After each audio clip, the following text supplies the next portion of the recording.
Hello, my loves. How are you? Okay, let's see what's going on with the energies. It is Thursday, April the 30th. Good to have you back again. Okay, so with this energy, some things to realize are that a lot of things are provoking us to make our lives better. So we're not just sitting there and we're doing it. It's where things are showing up that provoke or trigger us or show us our weaknesses or show us our wounds or show us what's not working so that we can actually correct this and get it working. So do expect that things do come that can like depress you or make you feel limited. They can come in as this confusing energy to try to fool you into, oh, look, you're limited. You can't have what you want, Don't forget that. And then, but you're to be like, no, I can't have what I want. But when you first get that hit, the old parts of you will remember it and they will be like, oh my gosh, maybe I can't. And I was fooling myself to believe in this other stuff. Maybe I was just fooling myself. Maybe something's wrong with me. Maybe like other people are right. Something's wrong with me. And just remember, that's the easy thing to pull on yourself. And it's going to happen. But if you can just remember, all these things are basically tests to make you firmer, to make you stronger, to make you stand up for something and declare that no, that was how it was in the past, but no, you're not buying into that same thing. You're not going to believe those same things. And that's how you're taking the provocation that you didn't really want to have to deal with, but you're making it better and in a different kind of way of making it better, because now you're really serious about honoring these feelings that you're having and these desires that maybe are so ancient, but like feeling like you were supposed to do this or you should do this. Even like think about that. They just flashed on things like education and how you don't get in it because you think, oh, but it's going to take 4, 8, 10, 12 years, whatever, to get to this thing that I really want. And then you're like, and then you eventually holding that perspective pushes it and continues to push it out of your way every time it comes to your thoughts. You're like, but gosh, it's going to take so long. And every single one of you knows that eventually you do cross that 12-year mark and you never did start it. You never did do it. You kept this thing of, oh my God, but it's going to take so long. Oh, I can't do that.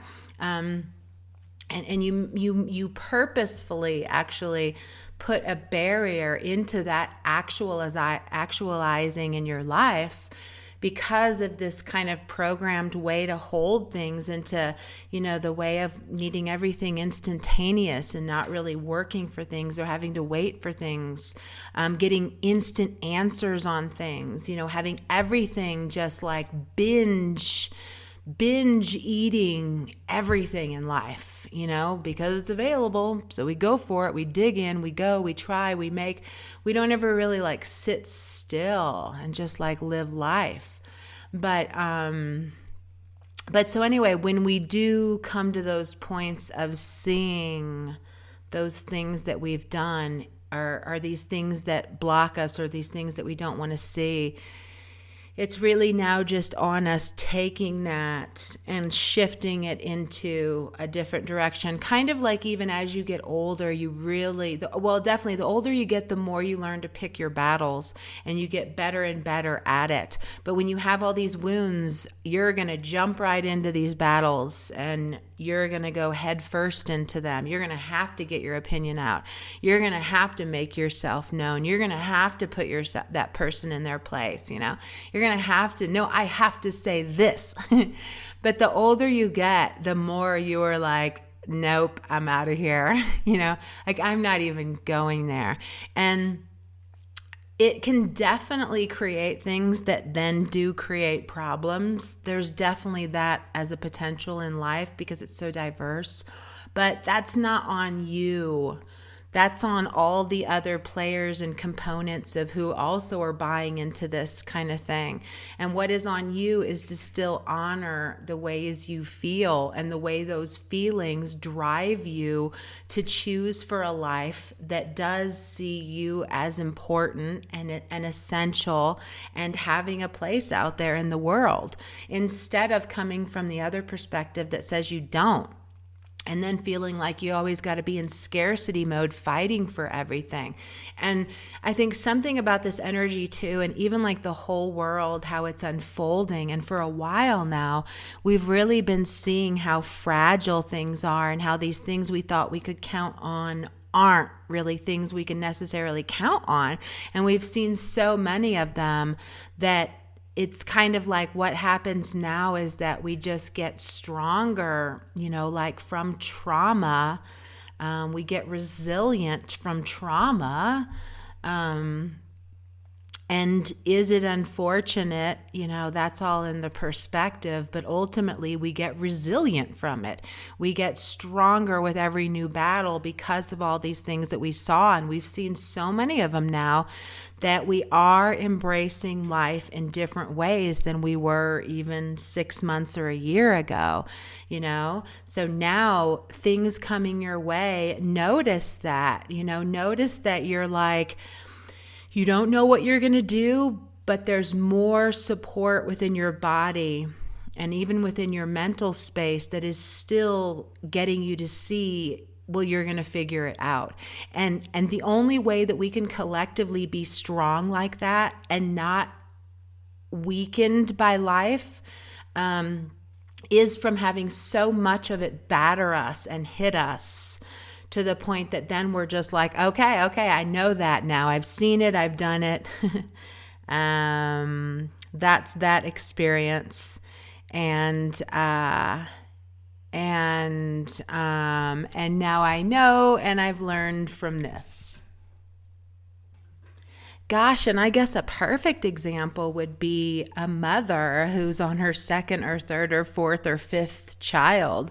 They definitely have a totally different perspective from that first child, but everyone, it's kind of like the battering of storms. It just gets you stronger and stronger and stronger with experiencing this again. Even how like I did the 40-day fast and now I'm going to be doing it again in a couple weeks. I'm going to wait till we're off a lockdown, but I'm going to be doing it again. And I'll probably do it once a year, but I'm going to get so incredibly strengthened each time I do that and I do it again. Same if you're going to do like a 5K or if you're going to do some kind of big experience that takes a big thing out of you. Each time you're going to get better and better and better. So we're in this experience right now where we're having to really, like soften our hearts and love on ourselves more, from seeing things that we almost like can't handle. And therefore now everything we've walked, we can kind of like, learn to see in a more compassionate way. And it's only because of all the trauma. It's only because of all the abundance of emotions being felt. It's only because of all the things that are absolutely incomprehensible. The abundance of all that now just will have you seeing what life is in a totally different way. And when we have times like this, everybody starts to want to choose life differently. And everybody's really going to start getting really serious about who they love, what they love, where they love, and really kind of focusing more on that it is all about love. And if we're going to be feeling things so intensely now in life, and everybody else is going to be feeling us so intensely, because I told you in 2020, our energy is on the outside of our bodies now. So if we're going to feel all this so much, much, we absolutely have to go towards the love, and we have to go towards things that feel good, because the other option is it's almost like not possible now. And we only will allow the pain to be felt while we're going through the healing process of getting it to be something that feels better. But now our attention is going to be on that is out of order, because we want to feel better. In the same way, like, I told you, when I was 40, and I'll be putting this on a video real soon, but how I all of a sudden started to gain so much weight when I was 40. And actually the whole time in my career when I was reaching you guys, I was in this position where I just had gained so much weight, and my face was so puffy and my face was so red. And I spent like $10,000 going to everybody to try to figure out what this was. Nobody knew. Everybody said, oh, you're 40. This is what happens. And I said, no, I'm not buying into that. I said since a kid, I wasn't going to buy into that 40s thing. And they're like, well, yeah, it's happening. And I'm like, no, it's got to be something else. And I remember I said it to so many doctors. I feel like it's just a really little thing that if I do this one thing, this good thing will happen. Or if I don't do that, this good thing will happen. I need to do something or don't do something. And I kept saying that to everyone. And they're like, nope, you're 40. This is what happens. And anyway, finally, at one point, somebody said, you know what, let's get you an allergy test. I was like, okay, I know I'm allergic to gluten, but I don't think I'm allergic to anything else. That's what I said. And then I got the test back, and it turned out I'm allergic to, and I can't wait to share this on a video because it really is wild, but I'm basically allergic to, it's so much. It's like asparagus, lemon, tomatoes, vanilla, banana, pineapples, egg yolks, scallops, broccoli, cauliflower, sesame. That's a sesame and what's the other really big one? Oh, vanilla. Sesame and vanilla are my big ones, and those are my top ones. Those are the ones I'm most allergic to, and those are in everything that is called delicious. Like anything that's going to have any kind of advertisement of like, oh my God, that's so delicious, it's going to have vanilla or it's going to have sesame in. So, and then banana, is also my top one, and pineapple. Those four are my top ones. So I'm not allowed to eat those. But anyway, so now I know I'm allergic to those. And now that I don't eat those, my body has gone back to normal. Now I am in my 40s, and it's easy to lose weight. Like if I go and do my exercise and if I go hiking, it's totally natural to lose weight. But when I was eating my allergy food, I could not lose weight at all. No matter what I did, I could not lose weight, and I only kept gaining weight. So this is something really important to know about. And I don't know why I brought that up. I brought that up because of Sun's story, but I don't know if I brought it up because just my body, I still didn't let up. I still was like, no, it's something. I know it's a little thing. You take this out and I'll be okay, right? And nobody got it. Even I said that to so many people. They didn't comprehend. Let's see if you're allergic to things. And I was like, my face was puffy and red. Like, how did they not get it? My gut was like, I was like I was like a foot bigger in the belly than I am right now. I should have saved that for the video because that's pretty profound. But I was just enormous. It was just I was just a balloon.